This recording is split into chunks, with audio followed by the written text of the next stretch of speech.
Rahmatullah wabarakatuh. Waalaikumsalam warahmatullahi wabarakatuh.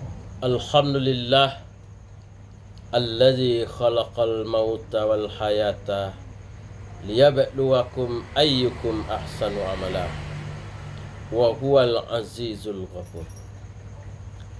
Ashhadu an la ilaha illallah wahdahu la syarikalah wa asyhadu anna Muhammadan abduhu wa rasuluh sallallahu alaihi wasallam. Allahumma salli ala Muhammad wa ala ali Muhammad. Wa qala Allah ta'ala fi kitabil karim, a'udzu billahi minasy syaithanir rajim. Bismillahirrahmanirrahim. Aynama takunu yudrikumul mautu walau kuntum fi burujin musyayyadah. Wa in tusibhum hasanatun yaqulu hadhihi min indillah wa in tusibhum sayi'atun yaqulu hadhihi min indik.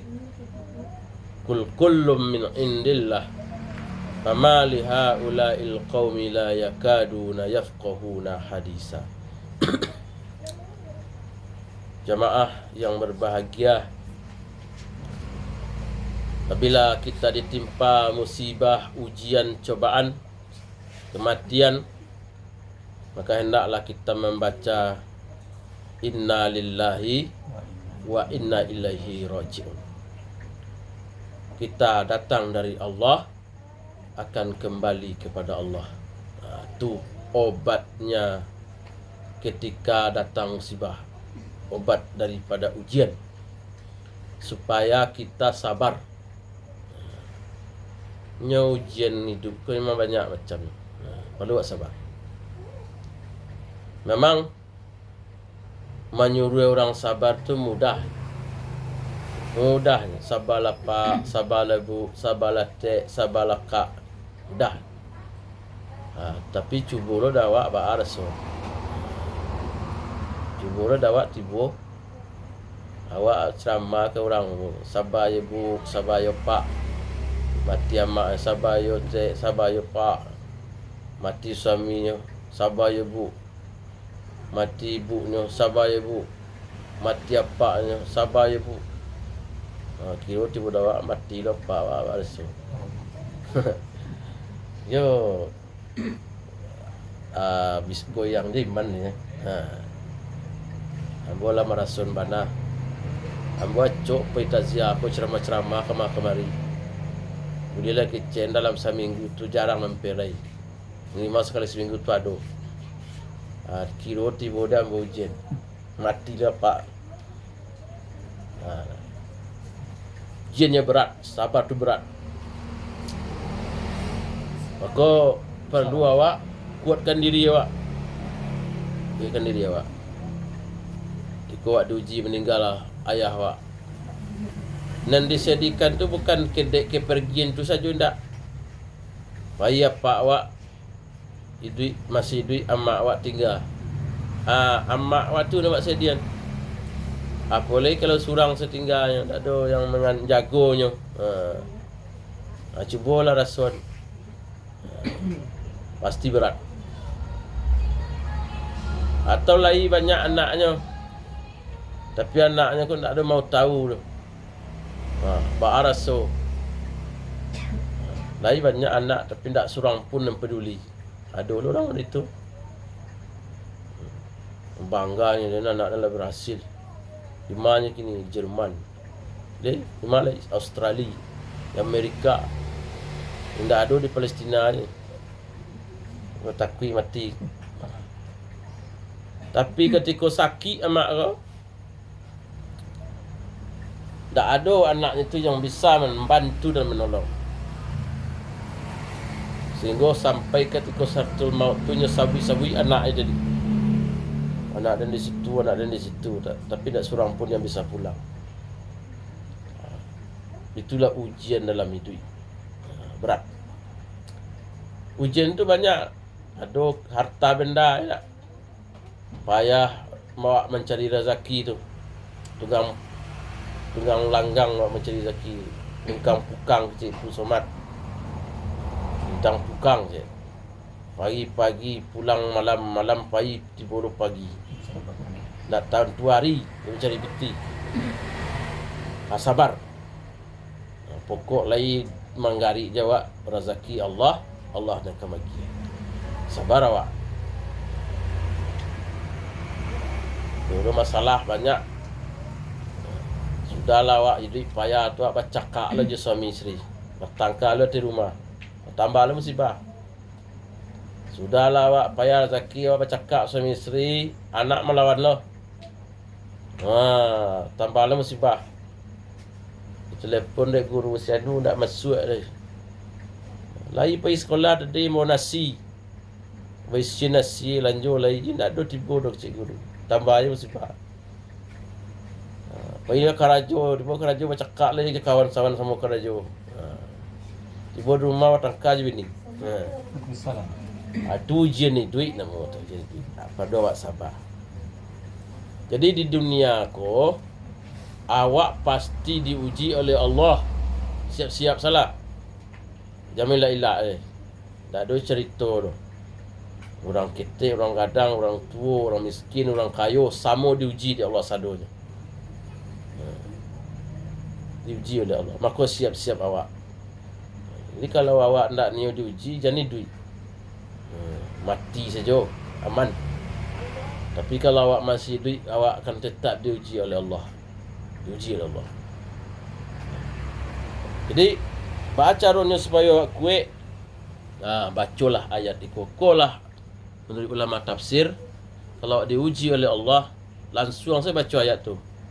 Inna lillahi wa inna ilaihi raji'un. Tapi jangan sekadar dibaca saja, dipahami maknanya.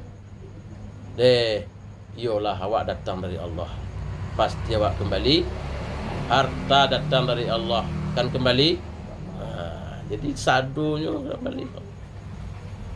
Hilang dompet awak, innalillah, balik ke Allah. Diciduk piti awak, innalillah, balik ke Allah.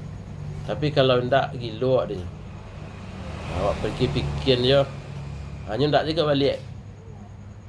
Maka kuat nanti awak 7 ayat itu. Inna lillahi wa inna ilaihi raji'un. Bahas supaya kuat awak. Wasta'inu bis sabri was salah. Bawa supaya kuat sabar. Maka diiringilah dengan solat. Kalau nak solat nak kuat, percayalah. Banyak orang bunuh diri tu nak kuatnya menahan hidup. Karena tak solat. Jadi tak ada kekuatan dirinya. Kalau boleh solat banyak tinggal. Itu ketika diuji oleh Allah pasti gamangnya. Kalau orang lain solat, kuatnya sabar. Apalagi kalau setiap hari diuji oleh Allah. Lakai bal tu. Ala tabah telingo. Kalau biasa. Hanya yang susahnya ketika sekali-sekali.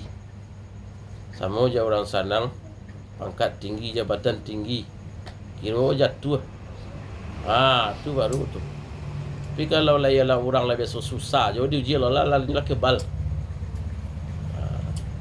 Ambo diuji oleh Allah sejak ketik susah merasai. Tikulah kaya lah tua diuji oleh Allah mula siap saja. Siap. Lah biasa. Sama je orang biasa makan maco tak. Makan sambal maco, tiap hari makan maco. Sekali dia kira randang, onde je lama makan. Tambah. Tapi kalau orang biasa makan sama randang, jagi sama maco, sambal. Inilah biasa makan sama lama. Sama je tu ujian dalam itu. Kalau orang kau lah biasa diuji oleh Allah, keinginannya banyak dan tak terkabul, susah hidupnya, payah hidupnya, nyalah kebal. Ketika sekali-sekali dia bagi Allah rezeki, dia bagi Allah mudahkan Allah, kau lah syukur, alhamdulillah. Itu awak dalam hidup. Jadi mungkin awak tu Allah, karena Allah tu sayang kepada awak, lalu bawa banyak ujian kepada awak. Banyak ujian. Ujian hidup, ujian nikah tak, zaki, keinginan awak, penyakit, banyak ujian. Tapi kalau seandainya Allah ndak menguji awak doh.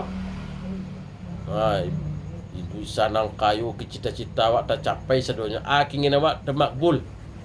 Tapi awak ndak sembayang, ndak beribadah. Boleh jadi itu gunanya itu kan. Kalau bakso orang awaknya mempertinggi sampai jatuh. Tunggu sajalah. Satu masa, suatu saat Allah akan hancurkannya. Jadi kalau awak diuji oleh Allah model itu bukan dek sayang dek Allah kawak, tapi dek marah Allah kawak. Karena awak tidak beribadah kepada Allah. Sanangan saya dicukupi rezeki awak, dikayon awak, ditinggi pangkat jabatan awak. Keinginan awak selalu ada. Tapi awak tidak solat, tidak ibadah. Itu jangan disangka Allah sayang. Boleh jadi itu untuk menunggu suatu saat, menunggu momennya itu, momennya belum tiba. Tapi kalau awak lagi beribadah kepada Allah, lagi taat kepada Allah, lagi jago solat, diuji oleh Allah, itu tanda Allah sayang awak. Sehingga awak banyak istighfar, banyak berdoa, banyak minta ampun ke Allah. Jadi itu tanda Allah sayang. Kemudian dalam ujian dalam hidup iko, perlu juga awak seketik banyaknya memperhatikan kualitas solat awak tadi. Contohnya, awak lagi bakarajo, awak lagi rajin bakarajo, tapi awak manggale misalnya, awak pergi ke pasar lagi rajin tu pagi dah pagi, kadang lah malam pulang, tapi tak jual nama jual Bali, tak jual je barang awak, tapi dia orang habis budak awak ndak je. Itu ada orang menasihatkan, boleh jadi awak solat awak tu tak terjaga. Orang kalau dia solatnya tak terjaga tu, maka keinginan-keinginannya banyak ditunda oleh Allah. Maka kalau awak pergi mencari rezeki tu, sebaiknya tu awak solat duha dulu, solat sunat 2 rakaat. Awak pergi mencari rezeki tu, awak pergi ke pasar awak, solat sunat awak dulu 2 rakaat. Itu untuk memancing supaya Allah tu memperlancar rezeki awak tadi. Tapi ada lah memang debat. Ada orang ustaz solat kio je, jalan ke solat duha, solat wajib saya tak, tapi mudah rezeki. Balik kan yang tadi. Boleh jadi Allah menunggu momen supaya untuk menghancurkannya. Kemudian orang yang tidak solat itu tidak akan pernah bahagia hidup. Miskin, susah, pasti tidak bahagia. Kaya pun tidak akan bahagia kalau dia tidak solat. Patang. Amba ada acara diminta orang membaca doa di Hotel Mersu Pilawi. Bos itu janji jam 10 ustaz tiba je. Awak kalau dia janji jurang dia 9:30 dah tiba awak situ. Jam 10 awak cerah. Jam 9:30 dah tiba. Lah selalu jam 10 hari lu je mulai. Sangat sebalik le jam sebalik lu. Jam 2 balik lu je mulai. Kecing kapan cara bu, ambo pulang orang lah kazan. Ada jam 2 balik. Ayo start mulai leh. Kalau ndak je mulai pulang lah je. Lah dari jam 10 kat situ, lah jadi boleh 2 jam. Orang nak tentu tali turun tindak. Orang sibuk je, rami je datang tu, tapi dia panitia nak kumpul orang. Cerita acara aku. Akhirnya dikumpul orang tu. Bapa-bapa ibu-ibu kumpul lah ustaz, kalau ndak je ustaz ni pulang. Orang. Ada mulai. Jadi ketika lah mengumpul tu, nampaklah sekelompok orang menyandang tu orang Pilawi tu. Dia pukul dulu selancar tu lah. Tu lah. Tak dari mana tiba tu. Pakai Sarawak segini tu. Pakai tas. Tu ada kawan cuba ulang mengeceknya kan mana bahasa Inggris. Mengecek lang orang tu. Tanya dari mana. Ditanyalah dek kawan kau. Dari mana? Ya macam-macam dari Australia, dari Inggris. Beralam mo di siko sebulan. Manganyo di siko. Tuksenya kalau cuma selancar tu lalu di hotel balik selancar dari situ labara tahun nyo model-model itu tu. Tu keceknya. Salamoi duitnya tu orang tu mabikan ni duit mabikan umurnya tu itu saya kerajonya misalnya tu cutinya tu punya selancar kerajonya. Jadi nampaknya orang nama itu tu memang tak bahagia duit. Mana bahagianya sebab tak jale tujuan duit tadi. Poinnya ke negara-negara luar nak keluar negara tarui Indonesia kemas saja tapi lawi sehingga duit itu ngambang sehingga labi seumur tadi. Jadi maka bersyukurlah awak kalau awak lebih beribadah kepada Allah umur awak tu tak terbuang saja. Jadi maka jangan sampai awak menyepelekan ibadah awak. Kemudian yang terakhir, kematian itu datangnya secara tiba-tiba. Secara tiba-tiba saja. Ada orang tidak sakit. Model orang abah ambo sebelum meninggal tidak ada sakit. Jago subur nak taluk beranggari. Sehingga dengan takaju sama telefon nama pulang abah tidak ada lagi jam 3 pagi itu. Waktu itu saja tak ada sakit. Jadi karena kematian itu datang secara tiba-tiba, maka bersiap-siap awak. Maka nak bagi tahu ke kawak tu. Angka mati besok malam kini kita pupu ibadah. Baca Quran nak boleh makan dan sehari kita apa. Kalau lagi tahu awak pupu ibadah awak akan mati besok. Tapi kau tak lagi tahu awak datang secara tiba-tiba. Maka karena itulah awak jago ibadah awak tadi. Kemudian doa awak kepada ibunda kau, mudah-mudahan menjadi penghuni surga Jannatun Na'im. Terima amal ibadahnya dan diampuni segala dosa-dosanya. Maka sebagai keluarga, anak, cucu, menantunya semuanya 3 perlu dijaga. Kau tacuk je yang disampen. Kalau di kerajonan 3 kuah susah arwahnya dalam kubur. Menangguang ini ndak menangguang derita marasainya gitu. Jadi jangan kerajonan 3. Kalau awak kerajonan 3 tu ndak senangnya di dalam kubur. Susah duit. Susah dalam kubur. Mana 3? Yang pertama apabila anak cucunya bertangkah bercakap. Itu menyusahkan ke orang yang meninggal. Kalau anaknya, cucunya, menantunya, kakak beradik, bertangkah, bercakap, itu sedihnya. Dia anak yang tinggal bercakap. Hendaknya doa dan bercakap.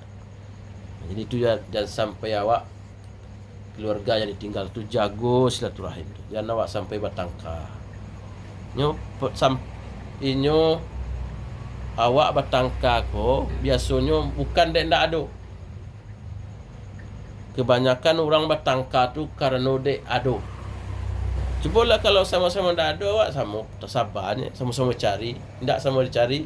Kalau ada sama dimakan kan itu. Tapi pertengkaran tu muncul karena dek ada. Adonya tu tinggalnya sekian. Inyak nak sering ambil, inyak nak menciluk, inyak nak membagi, inyak nak menjual. Cakap lah. Di artinya pertengkaran itu datang karena dia ado tadi. Kalau ndak ado aman saja. Kan tanang saya. Tapi kalau lado cakap. Jadi jago itu. Jangan sampai awak keluarga yang tinggalkan, jangan sampai bercakap, bertangkap, putus silaturahim. Itu yang pertama. Tak boleh ada tu. Dan kedua, tak boleh awak mau pek. Mau pek ni selama gaya duit ikut ditinggalnya. Tu pek. Jadi syukurin. Kadang-kadang kepergian orang gaib tu, setelah itu anak tu berhasil. anakku niyo berbakti ke orang kayaknya, ingin mengumrahkan, ingin menghajikan, tapi orang tua lah duluan meninggal. Anakku niyo membawa ke mahkamah, anakku lah sukses. Tapi ku hidup orang kaya, ku anak alun sukses lah. Alun sekerajo, alun dapat na rancak lah gaji alun seberah. Tapi ketika orang kaya ku lah meninggal, anakku lah berhasil. Jadi umrahkan orang kaya. Masuk daftarkan hanya kurban. Ambo alhamdulillah patang tumba abah kurban yo. Ayo kurban lah dah. Mungkin kurban terakhir nang kadang je. Sampai saya muncul itu bagara-gara saja. Yang kurban lah den. Mungkin kurban terakhir nak kau. Muncul lewat kurban dan petang. Itu kalau ya artinya kalau lai lapang rezeki awak tu kurban ke orang kaya awak. Kurbankan. Tapi kalau orang meninggal apa ustaz boleh je nya, boleh. Tapi kan tidak afdal ketika hidup. Bukan berarti tidak boleh, tetap ada pahala, tapi tak sebesar ketikanya masih hidup. Jadi pertama tak boleh awak bertangkap bercakap, kemudian tak boleh mengupek, dan ketiga tidak boleh awak memutuskan silaturahim dia sanak-sanak familinya. Tu tak boleh tu. Siapa bakunya, siapa sanaknya, kebiasaan baiknya, tu jangan tian. Lanjutkan. Ada orang buat mati anak orang gayanya bercakap nenek mama. Bak aku bercakap kecilnya mai ko dibawa ke tempat iko. Kecilnya dibawa ke tempat niak. Inyo memperabikan mayat. Jadi kalau baca meninggalnya diperabikan mayat. Kadang-kadang galak awak mendengar, mencalik. Bako mayat lah mati tu kalian perebutan. Bako ndak ketika hidup dulu. Kalau mati tu ada kalian mayat. Bako dikubun. Jadi ada orang ketika mati ada budaya ada awak Minang. Kalau awak meninggal salah keluarganya tu awak cakap je tu. Kecilnya kubun di siko. Kecil penakannya ada siko. Tu apa rabik mayat. Kelambo lah bertiba dambo bagian abau lah kemak tidur kalian. Buat bagian tu nya. Petang tu meninggal abah tu. Abah aku dimakapkan dek tanah nenek yo. Tanah nenek ko amak di tanah amak abah. Kecambo. Rancak lah nyo. Oleh tanah awak ada tu lah tambah sampi tanah lagi seketik. Dibawanya kesinan. Alhamdulillah je. Jadi artinya kalau ada beku keluarga meninggal ninyol yang membawa, bau lah. Boleh. Tak perlu ke awak lah tu tu. Yang meninggal mah. Awak kan berdoa perlu. Kalau nak ziarah awak ke kuburnya berdosa ustaz, tak ada berdosa. Doakannya. Cubalah cari hadis. Ada tak memerintahkan awak menziarahi orang gaib awak? Ada. Jadi jangan kecil wajib menziarahi orang gaib tu tak ada. Dan disuruh tu mendoakan inyo tu. Solat malam awak bersedekah awak untuk inyo, umrah awak untuk inyo, kurban awak untuk inyo. Tu yo tu. Tapi kalau menziarahi kubur tak wajib. Ziarah kubur tu sunatnya. Ndaklah dek kubur orang gaib awak. Dek kubur orang lain dah nya. Jadi jangan pemaham itu perlu sampai ke masyarakat. Ndak adunya jelik calik kuburan gaibnya. Itu ada calik. Ada calik, ada guna itu. Tak berdosa awak. Jadi kalau di awak di kampung kan itu tu. Kalau lama dan tahu nak tercalik kuburan gaib ni udah sama je. Ya nama si orang mati. Saya nak sama dalam rimbo lah kuburan ada dekat bukit lah. Tu ndak sesuai kaji tu awak. Jadi nombor 2, indak berdosa awak kalau indak awak menziarahi orang kaya awak. Dan ndaklah disuruh. Berziarah kubur tu hanya berziarah kubur kan awak berziarah tu untuk diri awak, berdosa awak ka mati pula. Bukan dari orang kaya awak ndak. Kalau model itu pengajian mati orang kayanya di Makkah tu painya ke sinan. Ya aja pai.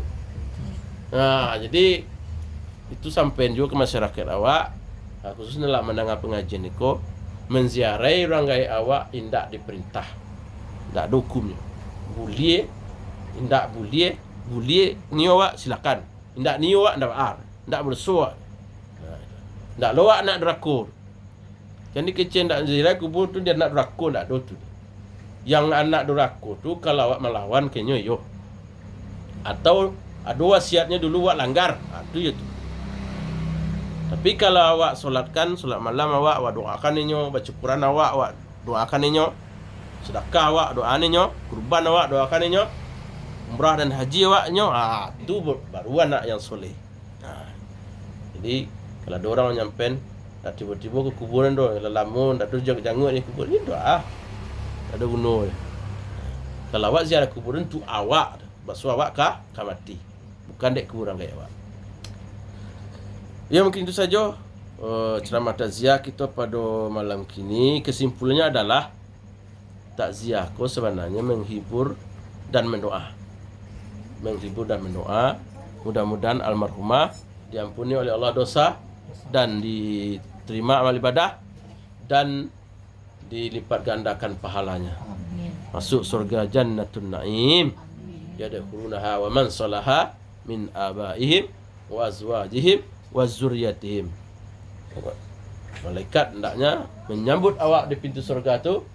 Assalamualaikum tibtum fadkhuluha khalidin. Kalau sampai nanti umat itu ke pintu surga, sambut oleh malaikat. Apa kata malaikat? Assalamualaikum tibtum fadkhuluha khalidin. Ini baca salam ke awak.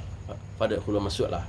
Maka awak membalas salam malaikat itu, Alhamdulillahirabbil alamin. Dia baca. Ketika awak dibaca salam, maka awak jawab Alhamdulillahirabbil alamin. Waalaikumsalam. Dah itu tu. Kalau itu di dunia tu. Kalau di pintu surga ada bisa Assalamualaikum macam malaikat, awak jawab Alhamdulillahirabbil alamin. Itu saja ceramah kita, lebih dan kurang mohon maaf. Billahi taufiq wal hidayah. Assalamualaikum warahmatullahi wabarakatuh. Terima kasih kita ucapkan kepada